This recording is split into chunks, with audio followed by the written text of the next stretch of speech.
Bonjour à tous et bienvenue sur la Bleu e-commerce TV. Aujourd'hui, on approfondit comment optimiser son parcours client avec Nosto.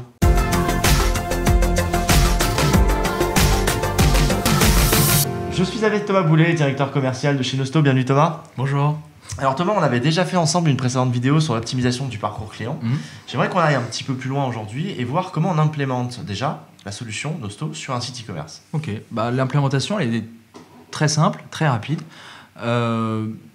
Soit le e-commerçant travaille avec une plateforme e-commerce et donc dans ces cas-là, ils ont juste à télécharger notre module, type PrestaShop, Magento, Shopify.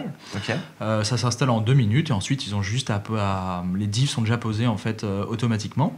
Et en cas d'un site custom, ils ont juste à générer en fait des divs via notre plateforme SaaS et les intégrer sur leur boutique. D'accord. Mais alors concrètement, ça prend quoi comme espace sur un site ? Il faut réserver des blocs sur les pages sur lesquelles on veut utiliser la techno. Il faut réserver des blocs spécifiques pour Nosto ?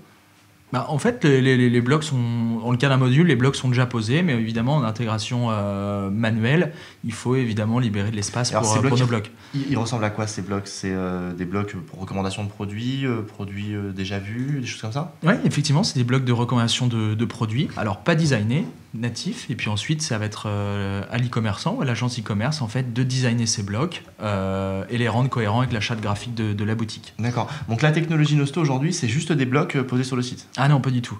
En fait, on personnalise tout le parcours d'achat. C'est-à-dire qu'en fait, vous téléchargez notre module, vous posez nos tags Nosto et vous allez pouvoir déployer plusieurs sortes de features pour faire de l'acquisition Facebook ou du retargeting Facebook.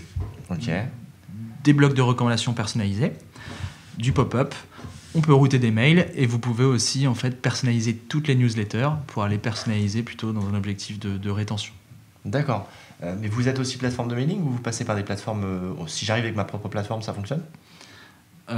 Tu penses à quoi comme plateforme par exemple ? Peu importe, Medjet.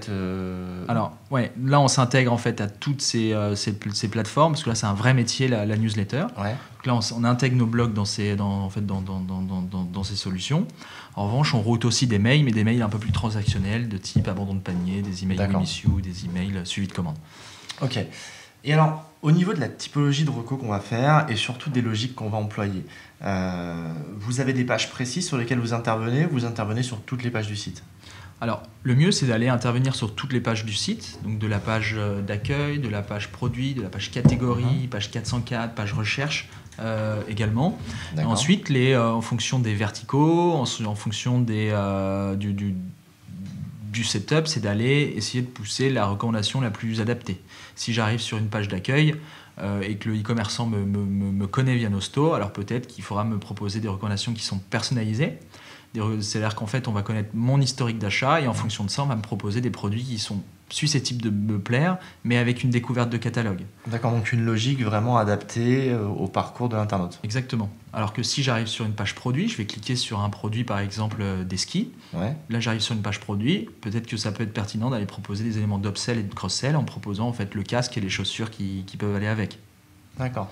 Alors, dernière chose, c'est qu'on n'a pas donné d'exemple concret, mais aujourd'hui, est-ce qu'il y a des sites, selon toi, qui utilisent vraiment bien la personnalisation ? Oui, je pense que tous les gros mastodontes du marché utilisent la personnalisation. Quand tu vas sur Netflix, en fait, on personnalise ton parcours. Tu me disais tout à l'heure, off the record, que tu étais un grand fan de Kate Winslet. Oui. Si tu veux aller voir le film Titanic, on va pas aller te pousser dans la vignette par exemple Leonardo DiCaprio, mais on va aller plutôt te mettre en avant Kate Winslet. D'accord. Et ça, c'est le même procédé que vous avez repris pour appliquer au e-commerce ? En quelque sorte. En partie, on explique que c'est différent parce que c'est de l'image, c'est du film, mais finalement, c'est vrai que le parcours est extrêmement balisé. Ouais, effectivement. Enfin, toutes les sociétés, en fait, que ça soit Google, Amazon, Spotify ou Netflix, en fait, personnalisent l'expérience client. Ouais. Le shopping online est devenu un vrai usage. Tout le monde va acheter sur son site, sur un site e-commerce, et donc c'est hyper stratégique pour les e-commerçants d'aller personnaliser le parcours client. D'accord. Merci en tout cas Thomas d'avoir répondu à toutes nos questions. On se retrouve très bientôt lors d'une prochaine vidéo sur la Bleu e-commerce TV. N'hésitez pas à nous laisser des commentaires si vous avez des questions et surtout n'hésitez pas à liker la vidéo. À très bientôt. Merci beaucoup.